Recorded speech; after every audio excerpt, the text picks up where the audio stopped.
ఓం నమో నారాయణాయ. ఓం నమో నారాయణాయ. శ్రీమన్నారాయణీయం 7వ దశకం. హిరణ్యగర్భుడి ఉత్పత్తి అనగా బ్రహ్మ ఆవిర్భావం. ఏవం దేవ చతుర్దశాత్మక జగద్రూపేణ జాతః పునః తస్యోర్ధ్వం ఖలు సత్యలోకనిలయే జాతోసి ధాతా స్వయం యం సంతి హిరణ్యగర్భమఖిల త్రైలోక్య జీవాత్మకం యో భూతుస్పీతరజో వికార వికసన్ నానాసి సృక్షారసః. దేవా, ఈ విధంగా నీవు 14 భువనాలుగా రూపొందావు. ఈ లోకాలన్నింటికన్నా పైన ఉన్న సత్యలోకంలో నీవే బ్రహ్మగా వెలిసావు. నీ అంశతో ఆవిర్భవించిన బ్రహ్మనే హిరణ్యగర్భుడని కూడా అంటారు. ఆయన ముల్లోకాల్లో ఉన్న సకల జీవుల స్వరూపం.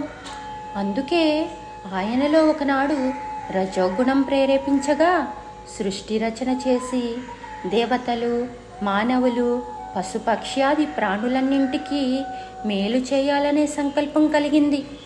సోయం విశ్వ విసర్గదత్త హృదయ సంపశ్యమాన స్వయం బోధం కల్వనవాప్య విశ్వ విషయం చింతాకులస్థివాన్ తావత్వం జగతాం పతే తపతపేత్యేవం హి వైహాయసీ వాణీ మే నమసి శ్రవశ్రుతి సుఖాం కుర్వంస్తప ప్రేరణాం. బ్రహ్మకి ఆ విధంగా సృష్టి రచన చేయాలనే కోరిక కలగగానే అందుకు ఏం చేయాలా అని బాగా ఆలోచించాడు. కోరికైతే కలిగింది, కానీ విశ్వ సృష్టి ఎలా చేయాలో తెలియక చాలా కాలం గడిపాడు. అది గమనించిన నీవు అలా సృష్టి రచన చేస్తే శక్తి సంపాదించడానికి తపస్సు చేయమని ఆకాశవాణి ద్వారా తపతపా అని బ్రహ్మకు వినిపించావు. కోసౌ మామవదత్ పుమానితి జల పూర్ణే జగన్మండలే దిక్షుద్వీక్ష్య కిమప్యనీక్షితవత వాక్యార్థముత్పశ్యత దివ్యం వర్షసహస్రమాత్త తపసా తేన త్వమారాధితః తస్మై దర్శితవానసి స్వనిలయం వైకుంఠమేకాద్భుతం.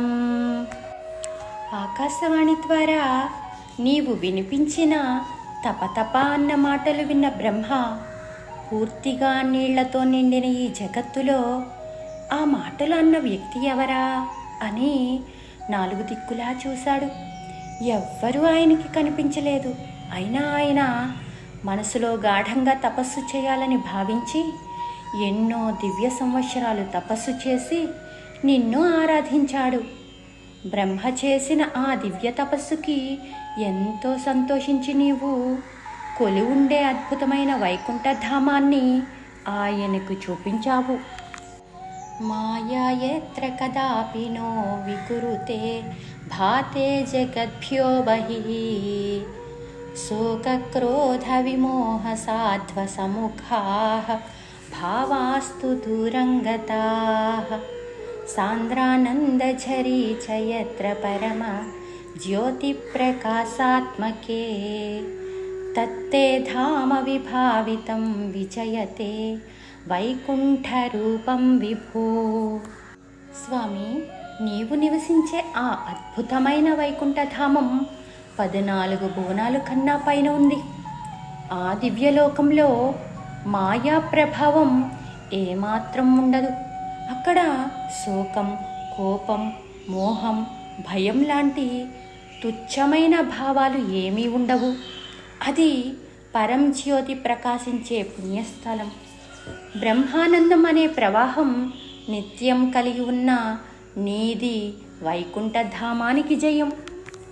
యస్మిన్నామ చతుర్భుజా హరిమణి శ్యామావదాతద్విషో నానాభూషణరత్నదీపితదిశో राजद्विमानालयाः भक्तिप्राप्त तथाविधोन्नतपदाः दीव्यन्ति दिव्याजनाः तत्ते दामनिरस्तसर्वसमलं వైకుంఠరూపం జయేత్. బ్రహ్మానందం ప్రవహించే ఆ వైకుంఠధామంలో నివసించేవారు నీ మీద అచంచలమైన భక్తి కలిగి ఇంద్రనీలమణి లాంటి శరీరకాంతితో 4 భుజాలతో ప్రకాశిస్తూ ఉన్నతమైన స్థానంలో ఉంటారు. వారి శరీరాలన్నీ నానారత్న భూషణాలతో దివ్యంగా ఉంటాయి. వారు నివసించే భవనాలు ఉన్నతమైన శిఖరాలతో వెలుగొందుతుంటాయి. మలినమైన భావాలకి ఏమాత్రం స్థానం లేని ఆ విశిష్ట వైకుంఠధామానికి జయం. నానా దివ్యవధూజనైరభివృత విద్యుల్లతాతుల్యయా విశ్వోన్మాదన హృద్యగాత్రలతయా విజ్యోతితాసాంతరా त्वत्पादाम्बुजसौदभैककुतुका लक्ष्मी स्वयं लक्ष्यते यस्मिन् विस्मयनीय दिव्यविभवं तत्ते పదం దేహి మే. ఆ వైకుంఠంలో నీ పాదపద్మాల పరిమళాల మీద ఆసక్తి కలిగిన లక్ష్మీదేవి స్వయంగా నీ చెంత కొలువై ఉంటుంది. ఎంతోమంది దివ్యమైన దేవతా స్త్రీలు ఆమెని నిత్యం సేవిస్తూ ఉంటారు. మెరుపు తీగలా ప్రకాశించే లక్ష్మీదేవి శరీర కాంతి విశాల విశ్వమంతా కాంతులు విరజిమ్ముతూ ఉంటుంది. అద్భుతమైన ఆ కాంతుల్ని చూచి అందరూ ఎంతో పరవశిస్తూ ఉంటారు. ఆశ్చర్యకరం. దివ్య వైభవ సంశోభితమైన నీ వైకుంఠధామాన్ని నాకు ప్రసాదించు స్వామి. తత్రైవం ప్రతిదర్శితే నిజపదే రత్నాసనాచ్యాసితం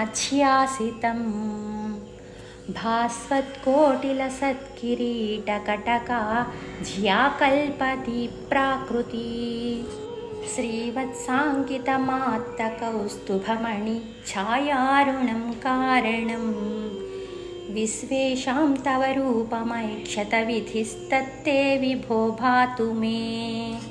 ప్రభు, బ్రహ్మదేవుడు ఎన్నో వేల సంవత్సరాలు తపస్సు చేయటం వల్లనే ఆయనకి వైకుంఠంలోని దివ్య రూపాన్ని దర్శించే భాగ్యం కలిగింది. ఆ పరంధామంలో నీవు 1,000,000 సూర్యుల కాంతితో ప్రకాశించే కిరీటాన్ని, కంకణాన్ని, ఎన్నో దివ్యాభరణాల్ని ధరించి రత్నాలు పొదిగిన బంగారు సింహాసనం మీద ఆసీనుడై ఉంటావు. నీ వక్షస్థలం మీద శ్రీవత్సం అనే లాంఛనం ఉంటుంది. నీవు ధరించిన కౌస్తుభం అనే మణి వెదజల్లే కాంతితో నీ నీలమేఘ రూపం అరుణకాంతితో ప్రకాశిస్తుంది. సకల లోకాలకి కారణభూతుడవైన నారాయణ, నీ దివ్య రూపాన్ని దర్శించే భాగ్యాన్ని నాకు ప్రసాదించు స్వామి. కాలాంబోదకలాయ కోమలరుచాం చక్రేణ చక్రం దిశాం ఆవృణ్వానముదారమందహసితస్యంద ప్రసన్నాననం రాజత్కంబుగదారి పంకజధర శ్రీమద్భుజామండలం స్రష్టుస్తుష్టికరం వపుస్తవ విభో మద్రోగముద్వాసయేత్. స్వామి, నీ సుందర రూపం నీలమేఘం లాంటి రంగుతో, కలువ పూల లాంటి సుకుమారంతో నిండి అన్ని దిక్కులలో కాంతిని వెదజల్లుతోంది. కరుణ నిండిన చిరునవ్వుతో నీ ముఖం ఎంతో ప్రసన్నంగా ఉంది. మనోహరమైన నీ 4 భుజాలు శంఖ చక్ర గద పద్మాలతో విరాజిల్లుతున్నాయి. నీ దివ్యమూర్తి బ్రహ్మదేవుడికి ఎంతో ఆనందాన్ని చేకూరుస్తోంది. ఓ దివ్య శరీరా, నీ సుందర రూపదర్శనం నా వ్యాధులన్నింటినీ పోగొట్టుగాక. దృష్ట్వా సంభృత సంభ్రమ కమలభూత్వత్పాదపాధోరుహే హర్షావేశవ సంవదో నిపతితః ప్రీత్యాకృతార్థీ భవన్ జానాస్వేవ మనీషితం మమ విభో జ్ఞానం తదాపాదయ. ద్వైతాద్వైతభవత్స్వరూపపరమిత్యాచష్టతం త్వాం భజే. స్వామి, కమలాసునుడై బ్రహ్మని పాద పద్మాల కాంతుల్ని చూచి ఎంతో ఆనందించి తనను తాను మరిచిపోయాడు. ఎంతో పులకించిపోయాడు. ఎంత జన్మధన్యమైనదని భావించి వెంటనే నీ పాదాల మీద వాలిపోయాడు. ఆ తరువాత పైకి లేచి నీతో ఎంతో వినయంగా, ప్రభు నారాయణ, సృష్టి చేయాలని నేను పడుతున్న ఆవేదన నీకు తెలుసు. నా ఆవేదన పోగొట్టే ద్వైత అద్వైతాలతో కూడిన నీ దివ్యస్వరూప జ్ఞానాన్ని నాకు ప్రసాదించు అని ప్రార్థించాడు. అలా బ్రహ్మ కొలిచిన ఓ పరంధామా, నేను కూడా నిన్ను భజిస్తున్నాను. ఆతామ్రే చరణే వినమ్రమథతం హస్తేన హస్తే స్పృశన్ బోధస్తే భవితాన సర్గ విధిభిర్బంధోపి సంజాయతే ఇత్యాభాష్య గిరం ప్రతోష్య నితరాం తచ్చిత్తగూఢస్వయం సృష్టౌ తం సముదైరయః స భగవన్ నుల్లాసయోల్లాఘతాం. శ్రీమన్నారాయణ, బ్రహ్మదేవుడు ఎంతో భక్తితో నీ పాదపద్మాలకి నమస్కరించినప్పుడు నీ మృదువైన చేతులతో ఆయన్ని తాకి, బ్రహ్మదేవా, నీవు కోరిన విధంగా నీకు సృష్టి చేయటానికి కావలసిన జ్ఞానం లభిస్తుంది.